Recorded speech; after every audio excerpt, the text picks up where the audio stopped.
Welcome to the Manifestation and Money Podcast, Scarlett. Oh my gosh, I'm so excited to be here today, Jen. Thank you so much for having me. Definitely. Can you please share with the listeners just who you are and what your story is?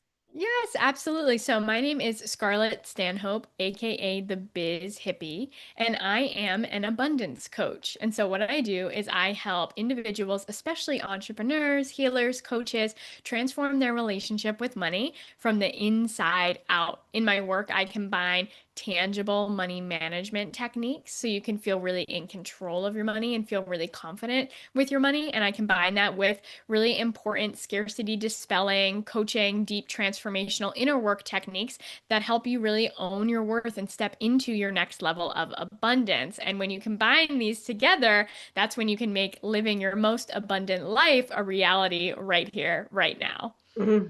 So good. And have you always had an amazing relationship with money? No, I have not always had an amazing relationship with money.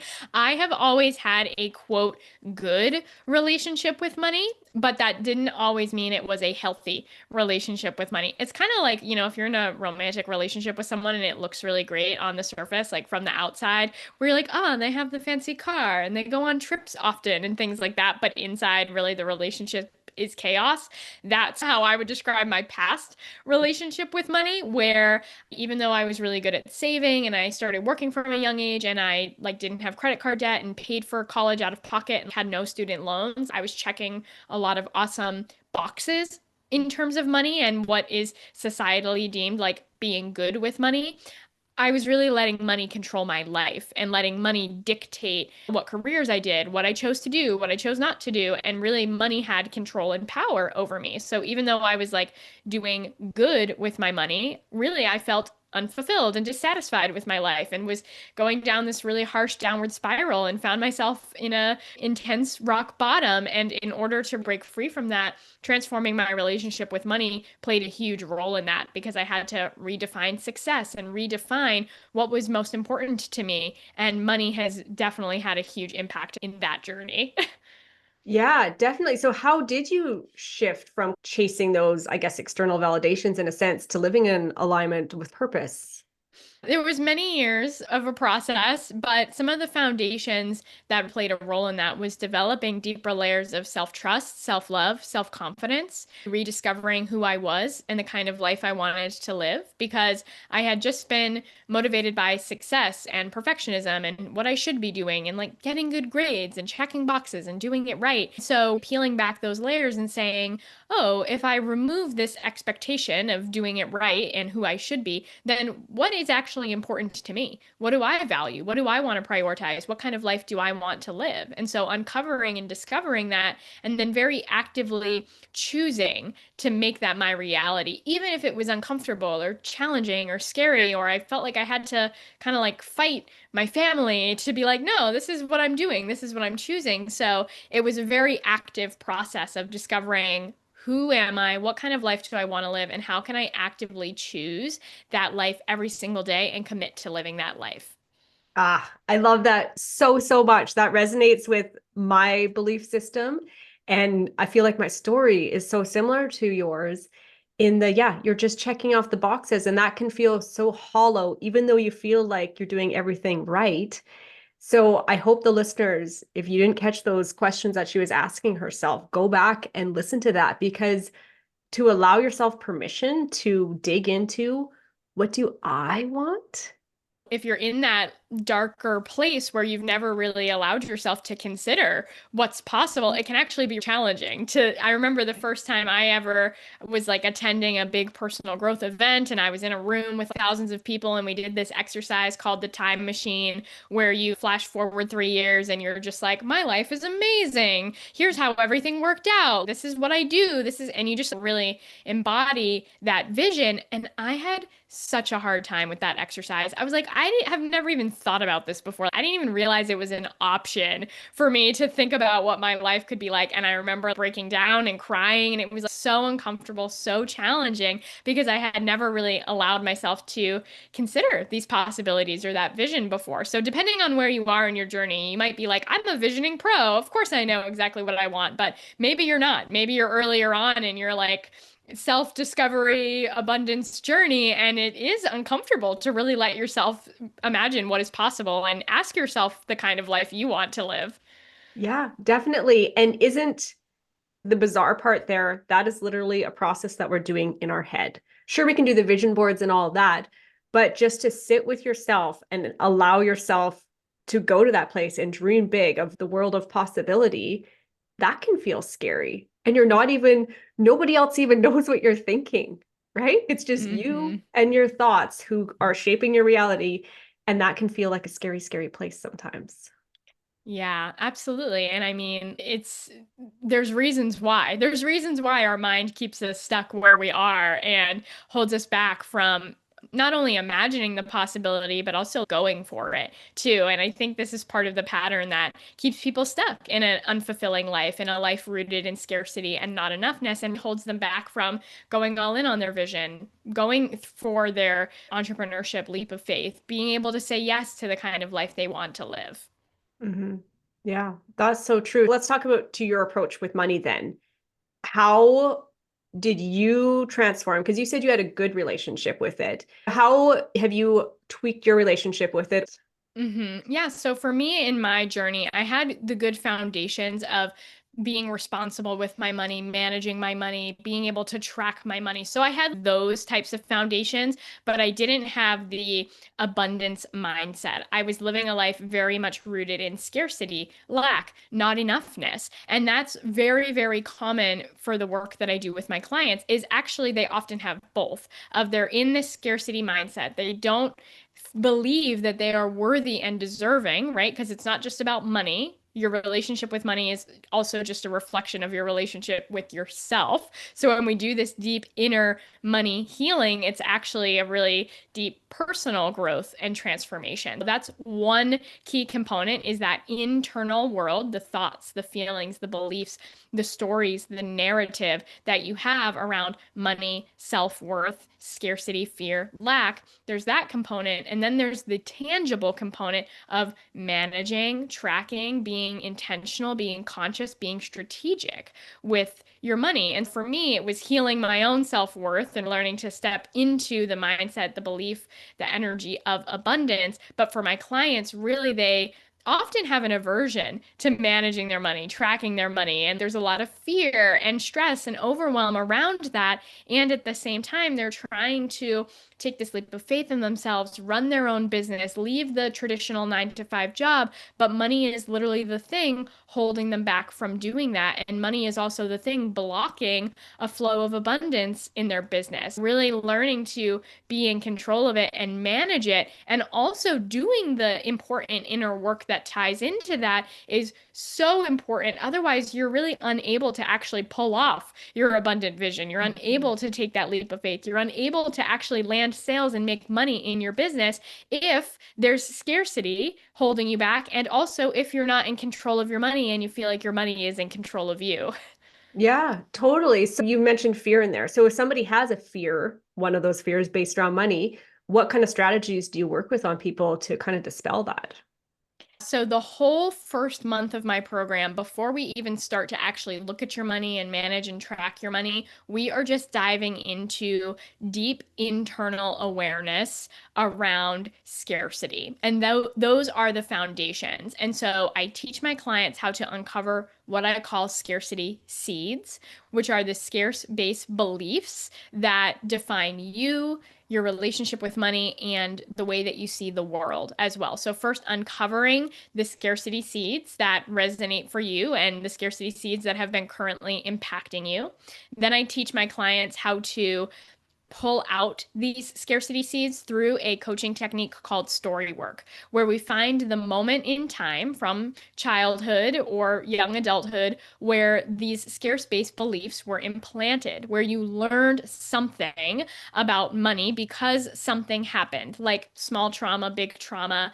Something here created this scarce based belief, whether that was about money or about yourself, self worth, being deserving. And so through the story work process, we uncover these pivotal moments in time, these memories that created the narrative and the story around money. And I teach my clients how to like go through this process to unearth the scarcity seeds and release the hold and the grip that it has had on their identity. So that releases a ton of energy and just takes the narrative around money from just being this default assumed thing to, oh, this is not inherently true. And actually, I can have a totally different relationship with money. I can have a totally different perspective on the world and even on myself. That is one technique that I use with my clients, which plays a really big role. And then one other piece that we use is looking at the different parts of yourself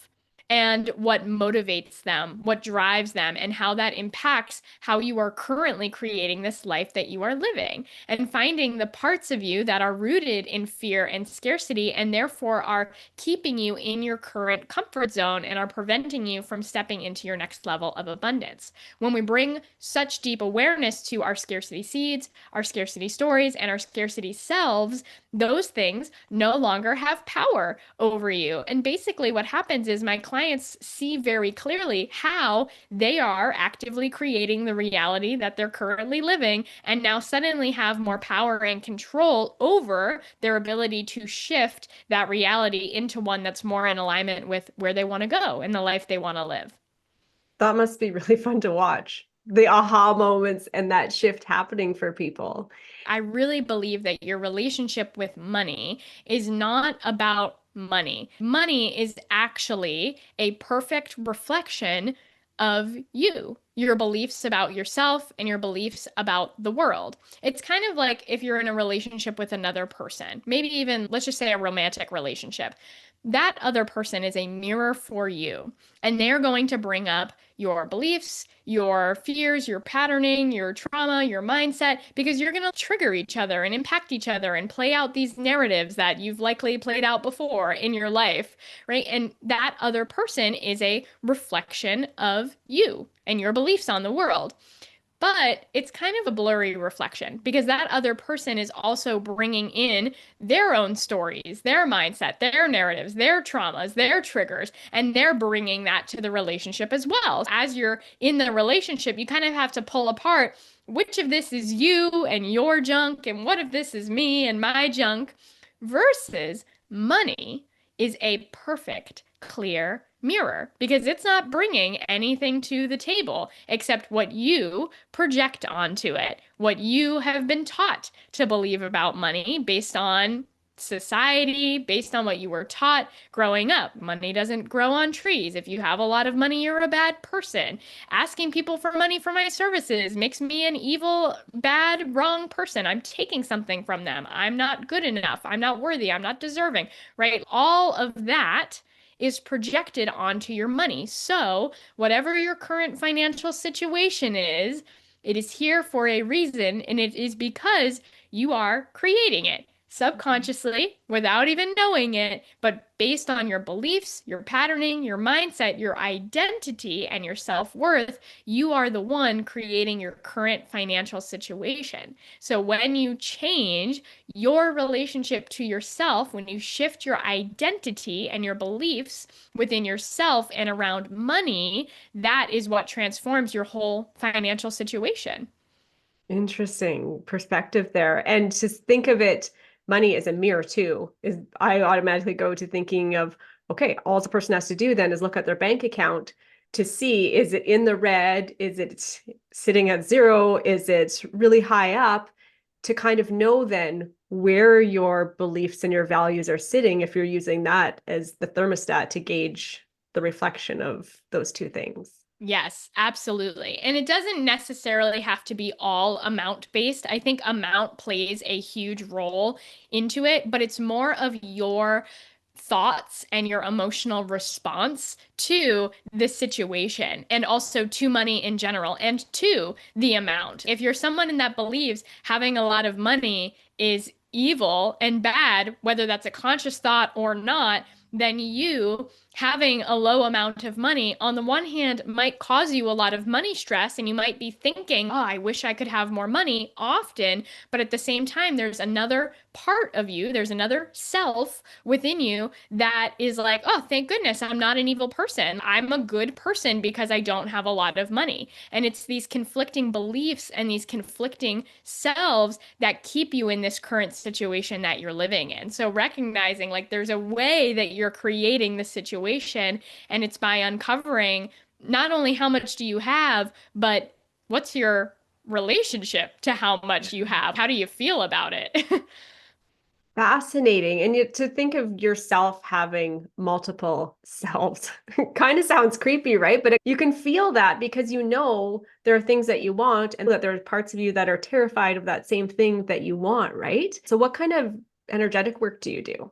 My energetic work ties really deeply into these components that we're talking about, like the story work, the selves work, and the shadow work, because there are actual techniques that I walk my clients through where we do this. It's not just like sit there and receive Reiki, although I am a Reiki practitioner and I do like bring Reiki into my coaching. But these are techniques where you're really bringing a lot of deep awareness to these parts of you, the stories, and we're actually clearing it out, similar to a somatic release. So, what happens is moments in time happen, whether they're big trauma, little trauma. Here's an example is I had a client who we uncovered a story of her being in junior high or high school, and everyone was wearing the popular expensive jeans, and her family couldn't afford them. She couldn't get the jeans.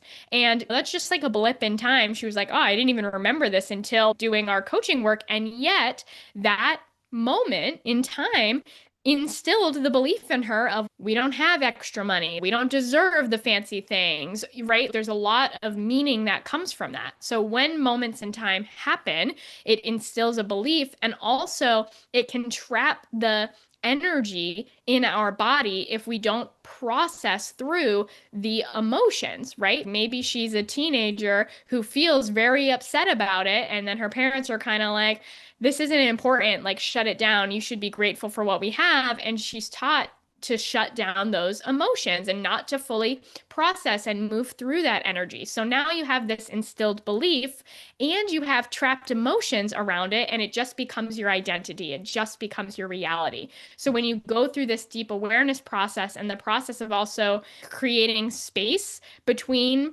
your reality and the beliefs that created your reality, and you can see it clearer, and then you also process through the emotions that gets you out of a fight or flight state so you can see your life objectively and create a new reality and see what is actually true, what is real, and how do I actually want to live my life? What do I really want to believe? What actually serves me? And how can I instill these new beliefs, but not from a place of just repeating a bunch of affirmations over and over again that don't really work, and instead going with the core foundational subconscious level. Yeah, I love that because it's so true. Our reality is what we have perceived it to be.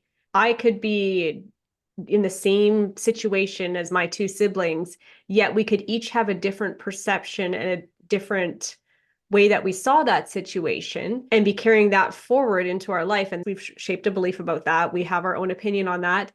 We are all creating our own reality and the spillover into all the areas of our life. So it's neat that you can go dig into that and ruffle that up again and create a new reality and a new belief Yeah. around it. Yeah. And because everything is instilled at such a young age, we just take it as is. We're like, ah, this is just the way the world is. This is just inherently true and accurate. But it's really not, because you're just, when you're born, from the moment you're born, for all of your childhood and even into your young adulthood too, you're just learning. You're learning, you're patterning, you're programming, kind of like an empty computer chip. You're just taking in all that information based on your experiences, based on your parents, based on the situations you grew up in. And that's why different people turn out differently. That's why some people are really successful. That's why some people are not. It's because you're being programmed in some way.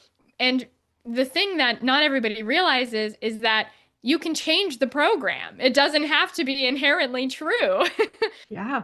That is so true. For anybody listening that has taken that on as fact, that things are just the way they are, it is not true. You can change the programming. And that's in itself, if you've got yourself to that stuck point. And sometimes we just need to give ourselves that reminder because we all hit stuck points, whether it's for financial abundance or what area of our life, just to allow ourselves to go into that place and switch things up, shift it up, right? I would love to hear your perspective on one of my favorite questions of the show. What is your biggest piece of advice you have for someone to go out and create a life of financial abundance?